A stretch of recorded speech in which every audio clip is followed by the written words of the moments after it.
So I've played 5 Telecasters across the Fender range, ranging from the Squier Classic Vibe 50s, which is currently £385 new, right up to the Fender Ultra 2 Telecaster, which is currently around 2,000, 2,200 new. So we're talking about, you know, a gap of like £2,000 there, from cheapest to most expensive. Now this was really interesting. I didn't play them all at the same time. I played them over the space of a few months, you know, for a bit of breathing space, and spent a bit of time with each guitar.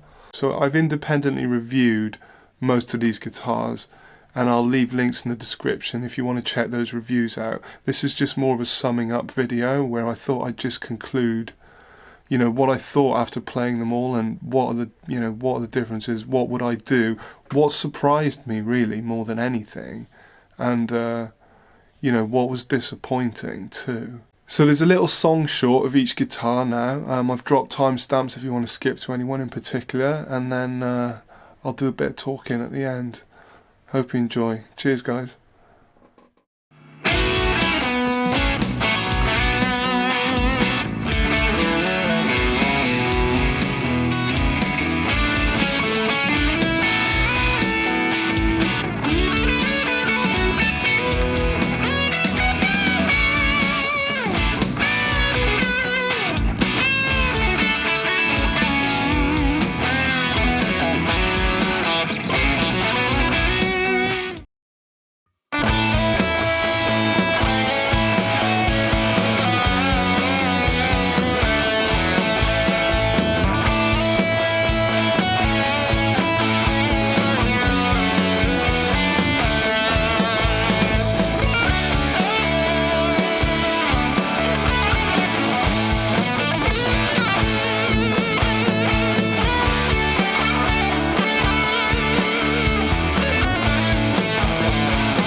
So yeah, there we go, right?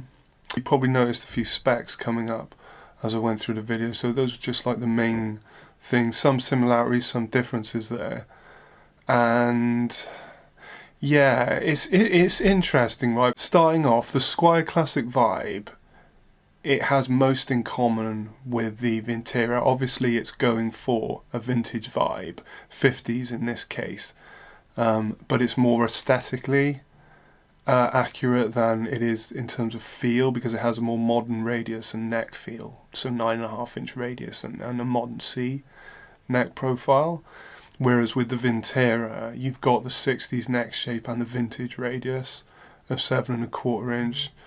They're both kind of thick gloss poly finishes, and they both have gloss poly neck feels as well. Weight wise, the Squier is a bit heavier, but nothing drastically, and the pickups on the Squier are really responsive as well. It's Squier Classic Vibe Teles, I always find so much fun to play. They really are great guitars.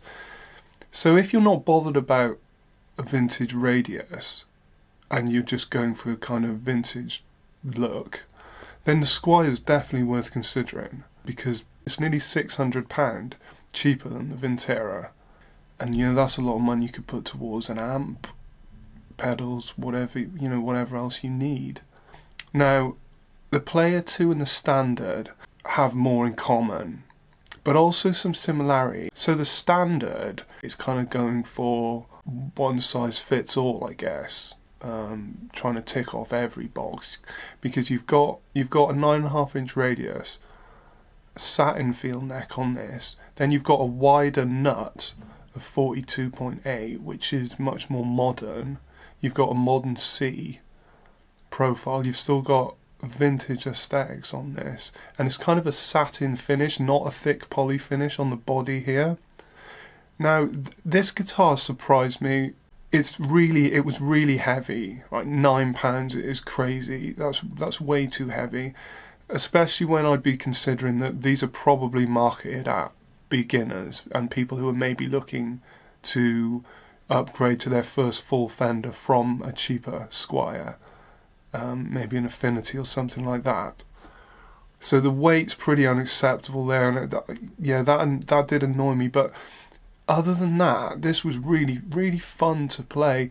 And I think I mentioned in the review video, it's the nicest Laurel board I've seen on any guitar, before or since. Yeah, really nice, really tight grain, definitely more like rosewood, because some of the Laurel is not great, it's very light as well. This was darker Laurel and smoother. There was a few issues with things in terms of the fit and finish and, you know, the quality out of the box. Now that's one thing I would say. The Classic Vibe was fantastic out of the box. Fret ends, frets all polished, you know, no dirt or grime anywhere, anything like that. Now the Squier and the Standard are both made in Indonesia. I do believe they're made in the same factory as well, by Court, so probably by the same people. So the Standard has more in common with the Player 2 than it does with the Squier Classic Vibe, in terms of the Standard and the Player 2 both have modern 9.5-inch radiuses. They both have satin neck finishes as well. The Player 2 does have a narrower nut, which is more vintage accurate. Again, it's quite interesting. You've got a 42mm nut on the Squier, the Player 2, and the Vintera 2, whereas on the Standard you have a 42.86mm nut, which is a lot more modern, a little bit wider, and you will notice that. The Player 2 was probably the most untidiest out of the box. Quite dirty, some tooling marks around the fret edges and the board. The board was really dry, so I had to clean it and then hydrate it, because it was quite rough feeling initially, but once I'd done that, it played really, really nicely, great. I prefer a 9.5-inch radius, and the Vintera has a vintage radius, which I'm not as keen on.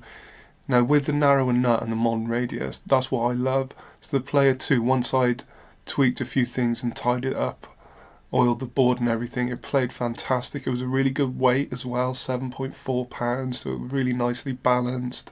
A really great guitar, a bit rough around the edges, you have to do a bit of work like I said, but nothing drastic that you can't do yourself.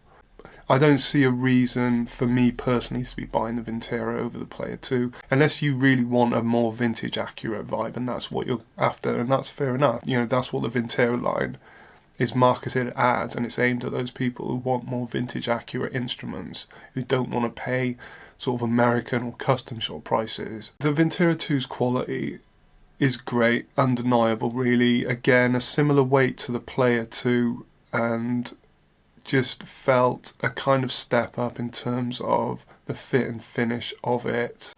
The setup was nicer as well out of the box. Love, you know, weight, like I've said. So it's just that vintage accurate instrument. So that the Ultra 2 is a premium American made instrument. They only used the quarter saw maple, select alder for the body and select maple for the neck as well. They've got that special ultra satin feel to it. It's got a more modern radius of a compound 10 to 14 inch radius, a wider nut and noiseless pickups. It's got a contoured body, more like a Strat. I don't want to be too scathing about the Ultra 2, but at the time I really didn't like it at all. It felt so stiff and heavy out of the box that I just could not gel with it at all. Now, one of the reasons why I thought I would really like it is because I'm a Strat player at heart. I grew up with Strats. It was my first instrument. It's always the guitar I reach for, you know, live or whatever. I always wanted a Telecaster, and I struggled with Teles to find one that I really, really gelled with for years, and I thought the contours, because I love Strats, would really help. You know, I don't mind a compound radius. All in all, it's still really hard for me to be kind of positive about the Ultra 2, but, you know, I have to remember, I don't think it's aimed at someone like me particularly. It's aimed at professionals who need a more modern sound, but it also does the vintage thing. Obviously with a much flatter board, probably faster players, more technical players. The S1 switch is interesting and the pickups are really good. I would say I enjoyed the pickups. Now the reason why I used wah on the solo in the song mix was because I needed to feel something, you know, I needed to actually vibe with the guitar, and I couldn't vibe with the guitar, man, so I put the wah on to try and get something out of myself, because I just was not vibing with the guitar at all. That doesn't happen that often. I think it's a few things, right? Expectations probably through the roof for it, thinking I'm going to love it because I love Strats and it's got the contoured body. It's an American-made instrument, it's going to be better, and you can't fault the quality of the guitar. There was no glaring errors with it at all, or issues. It's just not for me at all, and I'll never try an Ultra 2 Strat either. I just won't bother trying one of those guitars again. You know, that's an anomaly. It's not really part of the discussion here. You're not suddenly going to go, oh, I fancy an Ultra 2, I'm going to spend £2,000 on it, if you're only looking at Player 2s and Vinteras, you know. So it's not really in the discussion here, but what I would say, for me, out of the other four, the Player 2 definitely is the sweet spot. I think it's got a modern radius, it's got the rosewood board now with a satin feeling neck. The one I had was not too heavy, it was really nicely balanced at under £7.5. The pickups are nice on it. It's got a more modern 6-saddle bridge on it, so the intonation and the tuning's more stable on it as well. It's just a really nice sweet spot. It's really nice that they put the rosewood on that now. So for $699, £250 cheaper than the Vintera 2, and it's £200 more than the standard, £300 more than the Squier, £250 cheaper than the Vintera 2, so it's right in the middle there. And I definitely think, particularly if you can get a Player 2 used, they go used really cheap. You're probably looking at like £450, something like that used, maybe even less than that if you're lucky. they're definitely a sweet spot. Pretty much after I cleaned it up and it was playing fantastic, the only bugbear for me, and that's a totally personal thing, is the poly body on it. That's all. It's a beautiful colour, but it's quite a thick poly finish. I'd rather a satin finish body. But, you know, that's just me. That's a personal thing. So that's really where I'll probably end it. You know, like I say, I don't want to go on talking for ages. I can start rambling, going on for ages. But I've done separate reviews of the Squier, the Standard, the Player 2, and the Vintera 2 with pickup sounds as well. And I'll put those links in the description. Also, the cards have been up throughout the video. Thanks for watching to the end if you made it. I hope you found some of the info useful and helps you make an informed decision. And